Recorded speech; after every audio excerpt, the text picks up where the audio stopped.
Welcome to another conversation in People in Fundraising. This podcast features interviews with nonprofit professionals who discuss their career journeys, lessons learned, and enthusiasm for working in fundraising.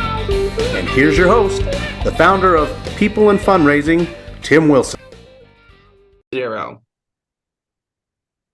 everyone. Welcome to another edition of People in Fundraising in Season 3. It is Tuesday, December 5th, 2023. Today, I am really excited and honored to welcome Vu Le to our program. Hi, Vu. Hey, Tim. Thanks for having me. My pleasure. It's great to have you on the program. I'm honored. I've followed you on LinkedIn for a while and your website as well. I just want to say your LinkedIn bio about being a rabble-rouser and a defender of the Oxford comma and a Satan worshiper, those in itself are awesome. But tell us more about who you are in the nonprofit space, please. Yeah, sure. Hi, I'm Vu. I use he, him pronouns. I'm calling in from Seattle, which is on Duwamish and Coast Salish land. And I have been in fundraising for probably about 20 years now, starting probably in college when I was probably out trick-or-treating for UNICEF, right? Because I couldn't give up my trick-or-treating. But it was a great way to raise money for UNICEF. Awesome. And then I got my master's in social work and was in AmeriCorps for a couple of years. That was more fundraising. Then I became an executive director of 2 organizations in a row. So that was, just endless fundraising. So, sure. Yeah, there's been a lot of fundraising, and it can be fun. Yes, yeah. And you helped to make it fun. You are the author of this collection of your blog posts from your website, Nonprofit AF. And this book came out earlier in 2023. And I know you were on an APRA Pennsylvania webinar that we talked about the posts and some of your most famous and arguments about the nonprofit profession and what works, what doesn't work. And I'd love to get into that today.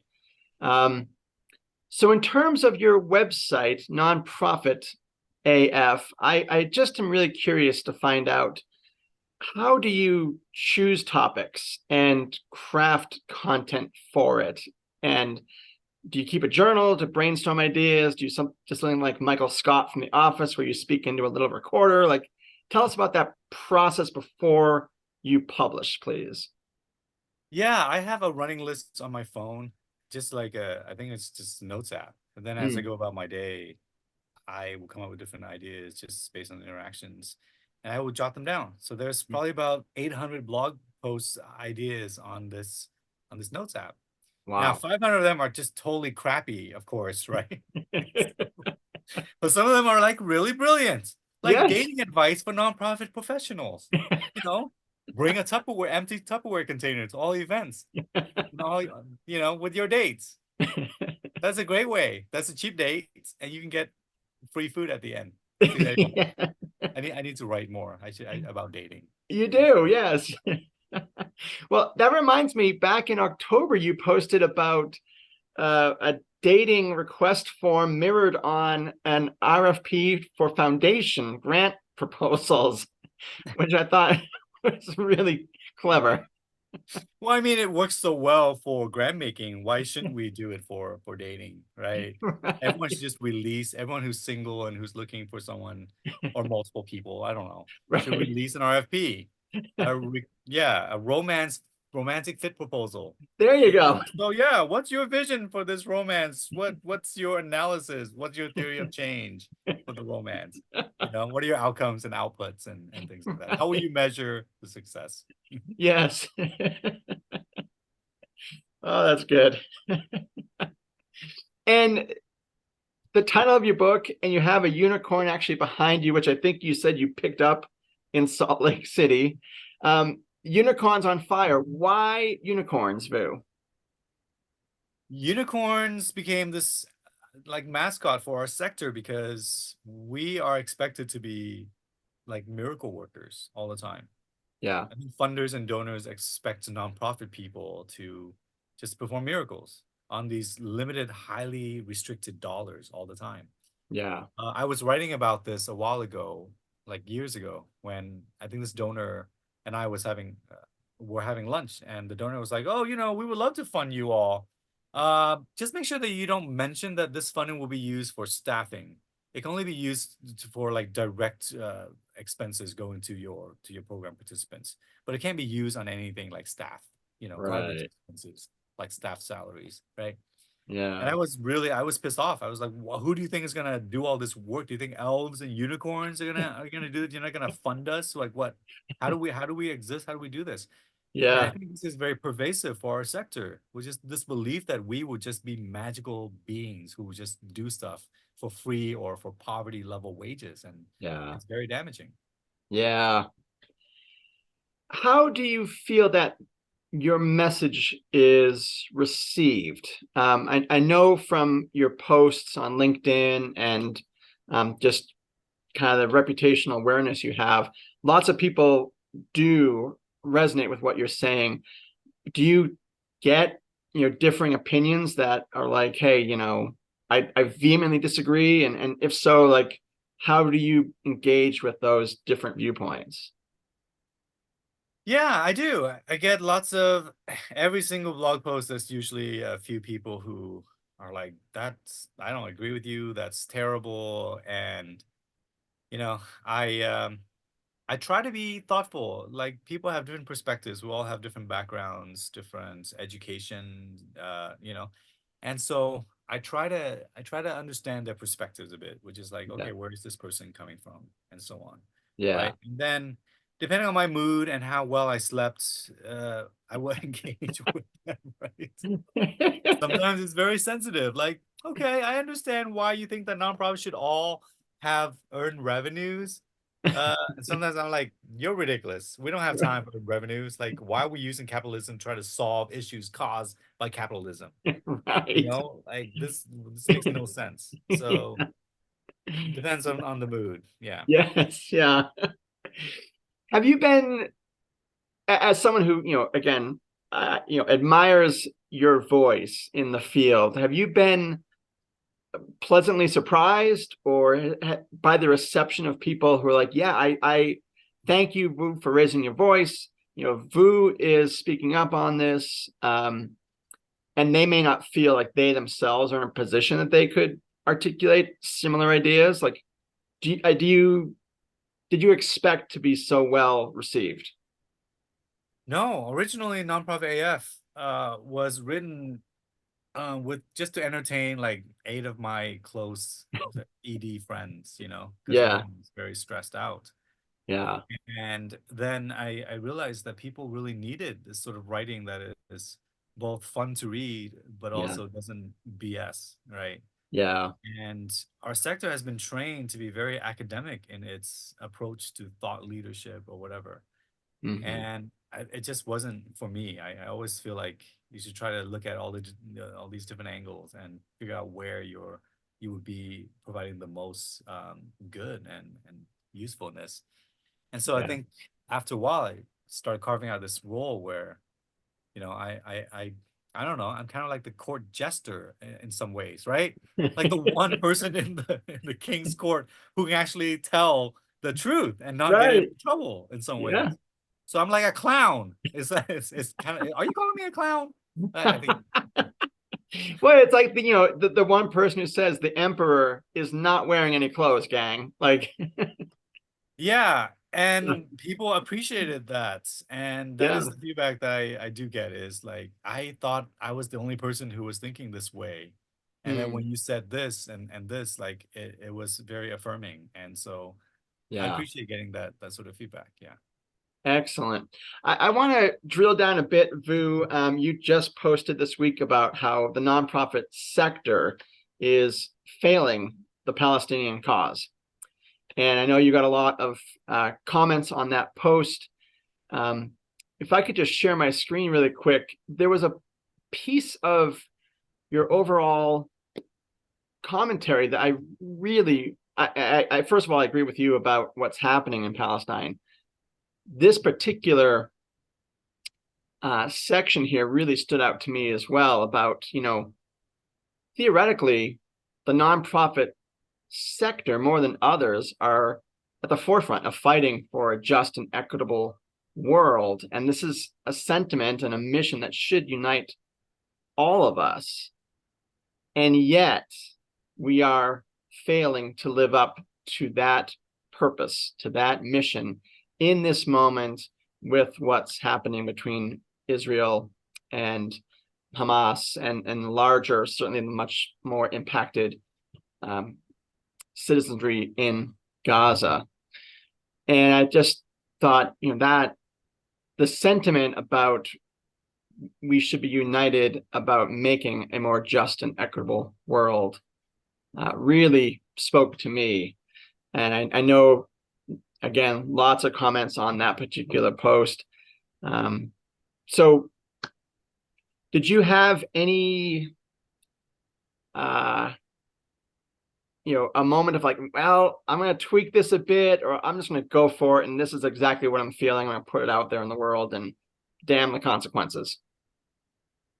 Yeah, this is the fourth blog post I've written about Gaza, and they have been drawing. I mean, one blog post drew like 200 comments. Some of them were very angry, and I'm trying to be in this space where, again, I'm trying to be empathetic with folks, because Yeah.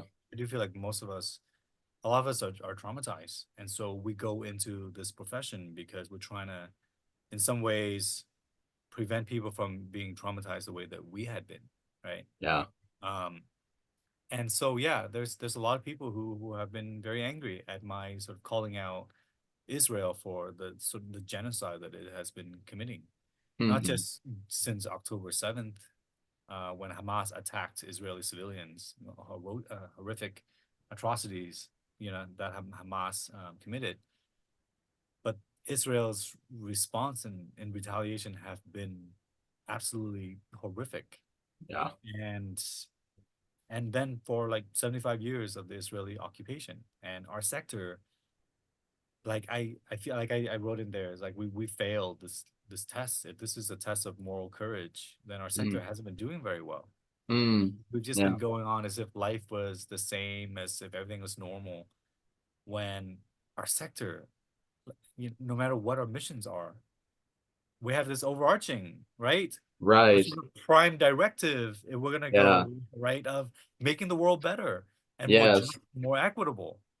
And it's very disappointing and frustrating to see so many people just being silent, large leadership, leadership from our I don't know, large national organizations or foundations have relatively been very mild, and it's disappointing. And I think that we need to do a much better job as a sector to speak up in one voice in support of Palestine. Yes. Yeah. Well said. And it leads me, Vu, to a question and a quote that I think connects with that particular issue and nonprofits at large.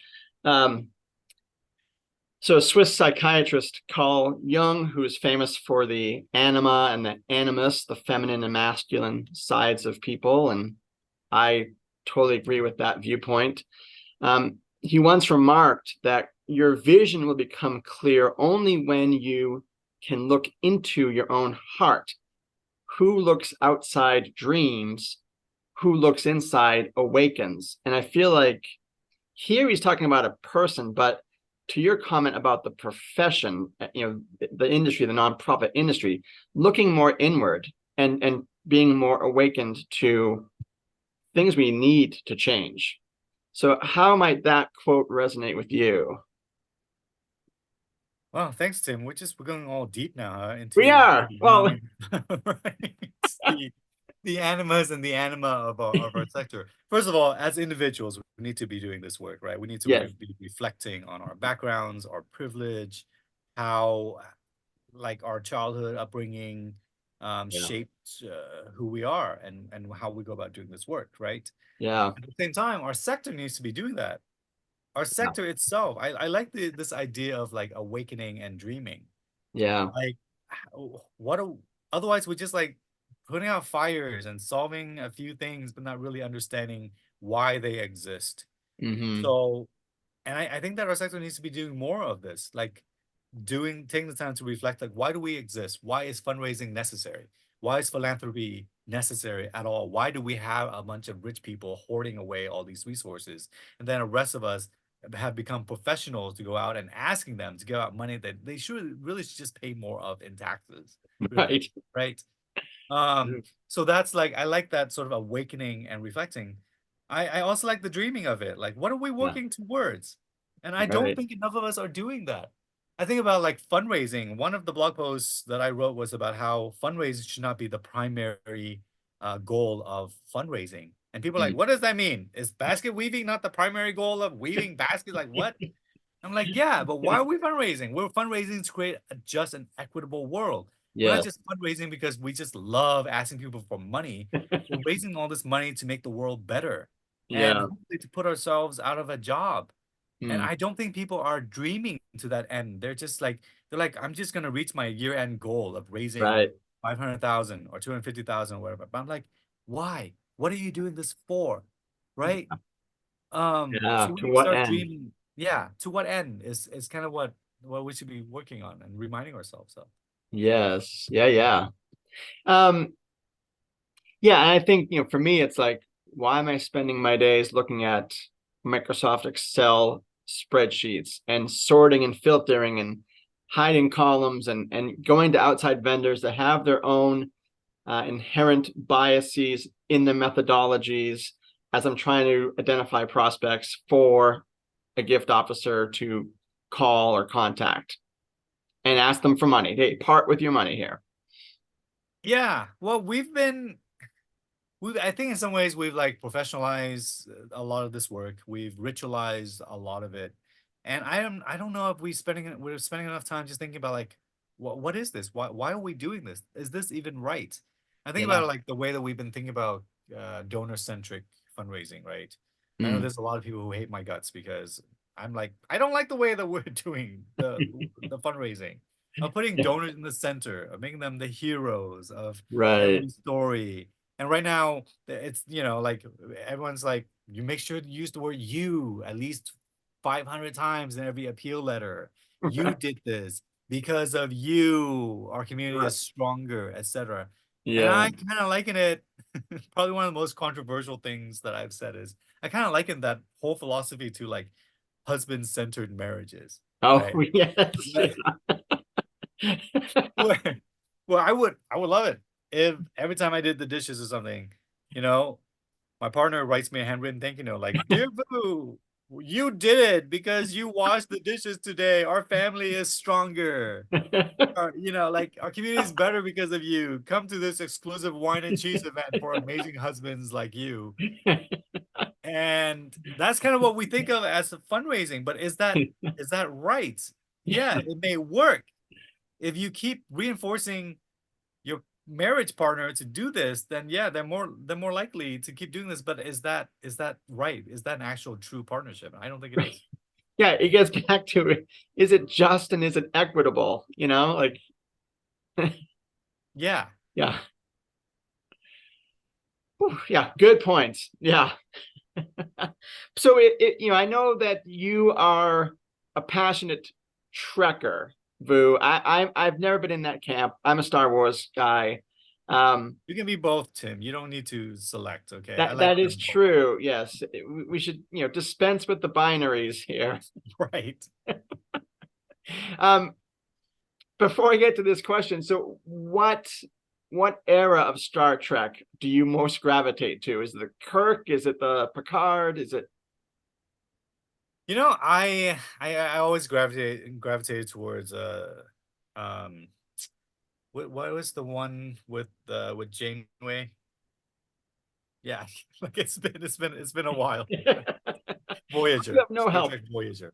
Yeah. Voyager. But Okay. it was great because like, she was I think the first female captain of a starship. Oh, okay. And I just really appreciated that and she got a lot of flack for it. And she had Mm, to like do her hair differently to where it had to be up all the time to make sure so that she could look more masculine, I guess. Oh, wow. Oh, okay. And it was interesting because, Star Trek has always been about the future of this utopian future society Yeah. where we've solved poverty and hunger and people can actually just focus on exploring the stars and spreading peace across the universe and things, right? Yeah. Yeah. Even so, like they had to make sure like they only had like one female captain Mm. until like Discovery, which is a new show that came out a couple years ago, which is really Oh, great. You know, it has that, a black woman as the main character, and mm, her mentor is like an Asian woman, and there's lots of characters of color, and awesome. like yeah, like LGBTQ characters being represented, and I really appreciate that. That's a society that it's trying to portray. Yeah. And then that reminds me a bit, like I grew up with the original Star Wars and watching it with my kids now, and then they see the sequels, and it's like there was one woman in like the 1970s movies and everyone's white. Then now they see like this, incredible richness of diversity in the newer movies and the shows. And it's my oldest son is almost 13. He's like, what the hell were you guys thinking back then? Like why then, and why is it different today in that way, and it's good. So you know important questions. Yeah, absolutely. I do appreciate that our society is being more cognizant of diversity, and our sector is being more thoughtful around it. Yeah. So as a trekker, are there any particular lessons that you think you can draw from the Star Trek universe and apply it to philanthropy, whether that's a character in particular or overall storyline? All right, well, you're gonna ask, I'm gonna have to be very nerdy to answer It's your totally fine. questions, right? Totally fine.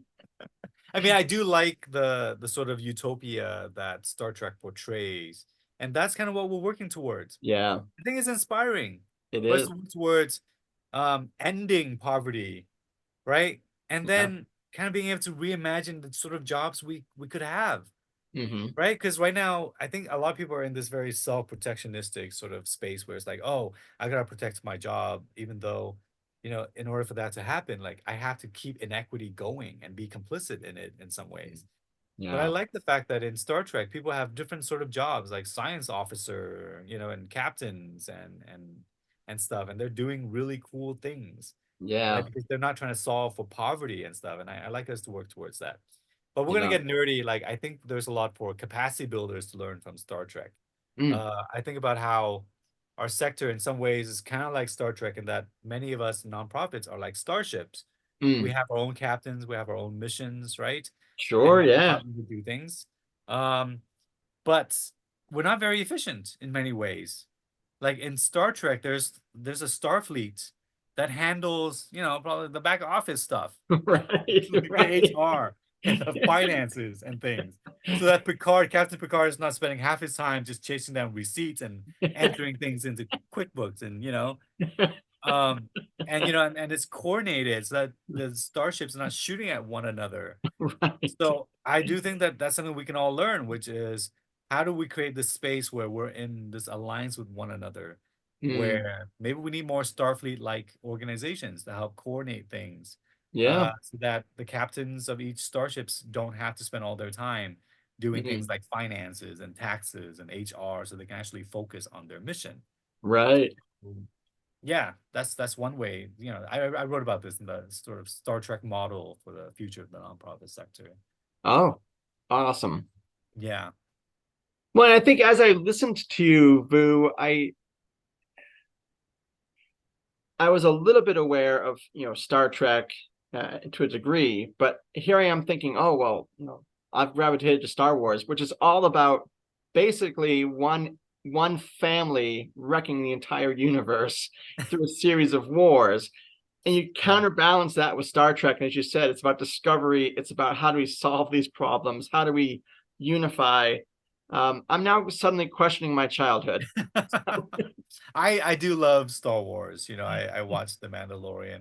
I'm a big fan of everything Star Wars related. Yeah, But yeah, I think there are some lessons we can learn between the two.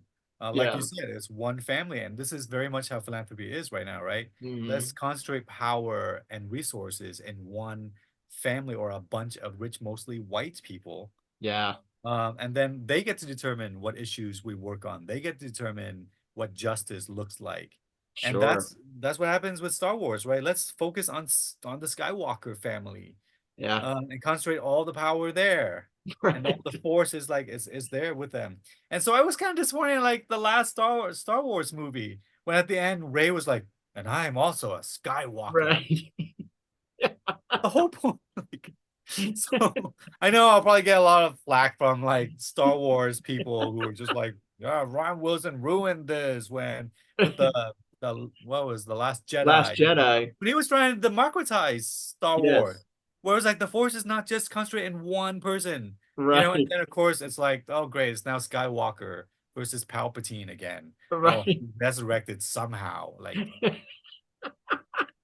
They're totally lame. I had such high hopes for the entire sequel trilogy, and I'm like, this is a basket case. Like, it's it, it's terrible. I yeah. think Mandalorian and then Andor are probably like the best. I also love Rogue One because I think those are like some of the best of the Rogue Star One. Wars Well, franchise. Yeah.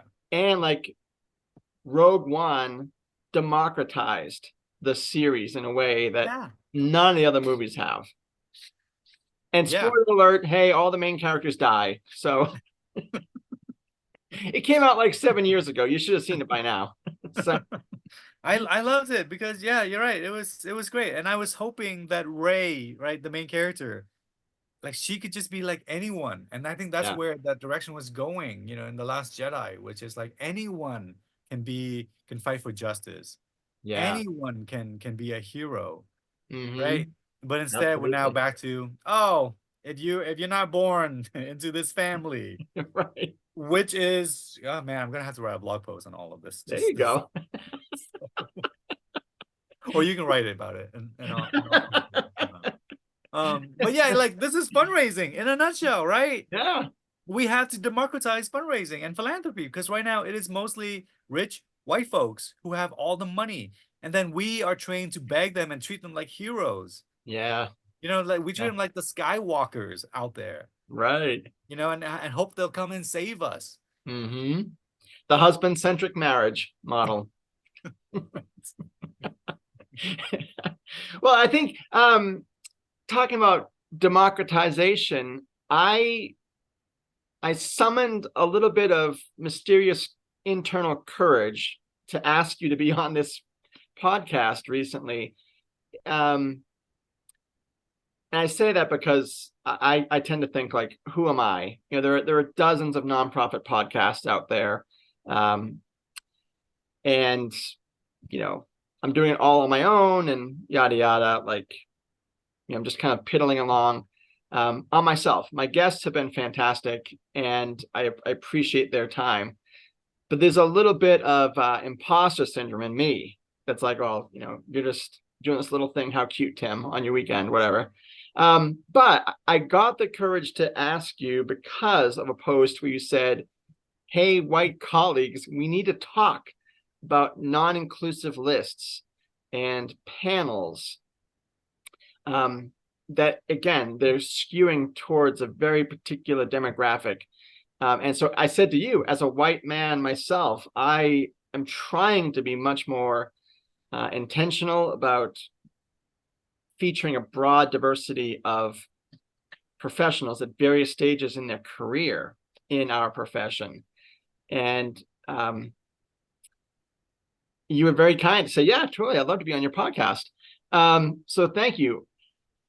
I'm not asking you to do my homework, but I just wonder, like, how could a white dude like me, as I try to avoid tokenization and try to have more of a democratization process in this effort,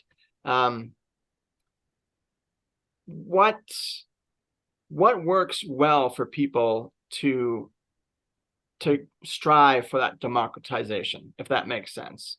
Like in your experience, whether it's speaking at conferences, panels, things like that. Like, Yeah. Well, thanks, Tim. I did agree to be on this podcast mainly to avoid like real work. So that's why I'm here. I don't see you eating any seitan right now, though, Vu. Like, I I'm a finished little my worried. seitan. I literally was having some seitan. It was in Oh, teriyaki sauce with some asparagus. okay, because it is lunchtime your Yeah, time. So, right, it is. But going back to your question about like how do we actually be more thoughtful about diversity and equity and inclusion, and what is the role of white allies, right? yeah, In doing this. Well, I think in some ways white allies can do stuff that a lot of us people of color or people from marginalized communities can't or just don't have the energy to do. yeah, And some of the I am always appreciative of white allies who step in and be like, hey, let me handle this for you because mm, you're exhausted and I have the privilege to do this.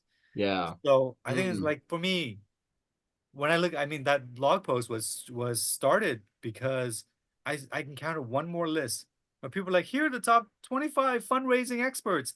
And it's like yeah, white dude, white dude, white dude, white woman, white dude, white dude, white dude, me, white dude, white dude. right, And no, and everyone on that list is like, oh, thank you for including me. That's amazing. That is so great.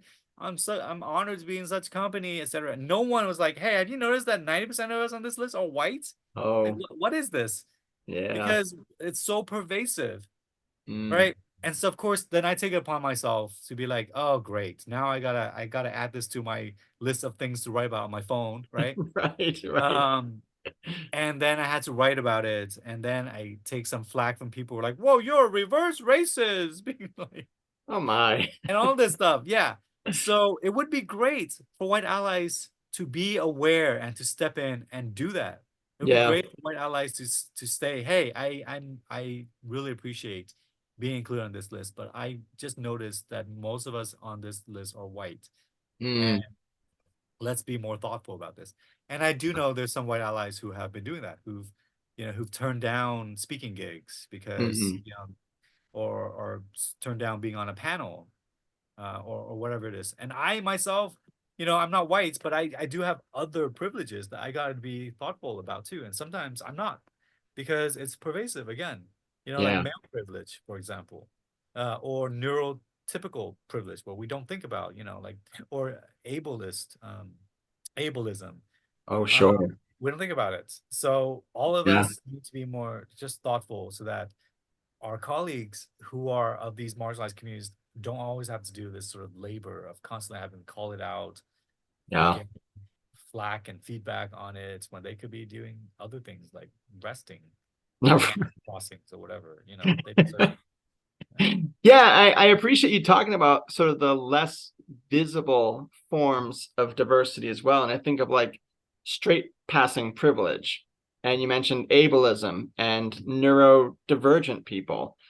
Those voices are super important to boost up as well. I know Michelle Flores Bryn in Texas also talked on posts about, hey, here we go on yet another list of the prominent philanthropists, and they're all white, and they're all 90% are men. So Yeah. Yeah. Again, it's very pervasive, and we just have to be more conscientious of it, yeah, and then not be defensive when we get called out on it. right, yeah. I want to pivot back, Vu, talking about the nonprofit industry trying to, the utopia of it being just and equitable. As you think about that, is there any like one practice that if all nonprofits adopted, it would help move us in that trajectory? Or maybe conversely, is there one that you think, my goodness, if we could just eliminate this as a standard practice, we would be better off? And maybe it's these lists and panels, maybe it's something else. No, I do think we need to get a little bit deeper, and I think we got, if there's one practice I think about, then I think about maybe all of us really thinking about the levers of power Mm, that affect every single issue that we're raising money for. Like, why are we in this space where we have to raise money for this repeatedly year after year? yeah. What do we need to do to stop this, right? Advocacy. We need to elect more women of color into office. We got to protect voting rights. Yes. So I guess I would say if there's one fundraising practice or one practice at all in our sector, it's like every single nonprofit should be working to protect voting rights, Yeah. Hmm. right? And to Yeah. elect the right people into office, people who look like our community members. And if that's the case, then maybe many of these issues that we're trying to raise money for would be solved, and Mm, then we wouldn't have to raise money for them anymore. yeah. Like, going back to Carl Jung and dreaming and stuff, like we should be dreaming towards that end, towards that vision, right? Yeah. As for what we should not be doing anymore, there's lots of that, like the hero worshiping, Mm. the sort of poverty tourism, where we bring up just sad, vulnerable people from marginalized communities to tell their just sad, heartbreaking stories to a room full of white donors, or Oh, yeah. an audience of white people, and trying to get them to be moved to give. Yeah. Um, yeah, I think we need to really knock that out, cut that out. Yeah. Mm. Well put. I wonder what is next for you, Vu? Is there a sequel to this book? Is there uh conferences, speaking engagements? Like what does 2024 hold for you that you are either striving for or hoping for? Well, a lot of people are very mad at me for speaking up on Gaza. So Mm, speaking engagements have been down. That might just be the season. I don't know. I'm still mm, going around there speaking yeah. and rabble rousing and encouraging our sector. I do really love our sector. I think it's full of amazing, wonderful people who are trying to make Yes. the world better, and I'm very appreciative of it. I might work on, there's the crappy funding practices movement that I am helping to ramp up, which is Oh, to really call out publicly all these funders by name who are doing crappy things that we just don't have time to put up with anymore. oh. Yeah, like Tell the us ones more about who, that. yeah, like, funders who require a quarterly report, or Mm. funders who ask you to do your budget in Word, format. Yeah, or like funders who make you spend 20 hours writing a grant for $500. Like, these are all Right. things we don't have time for anymore. Yeah. There was some funder who required like a notarized letter from your board chair approving your application Oh my to goodness. for like $1,000 or whatever. These funders need to be called out, and so there'll be a movement to really ramping up to call them out publicly. So Awesome. I'll be working on that. Maybe nonprofit the musical. Who knows? Oh.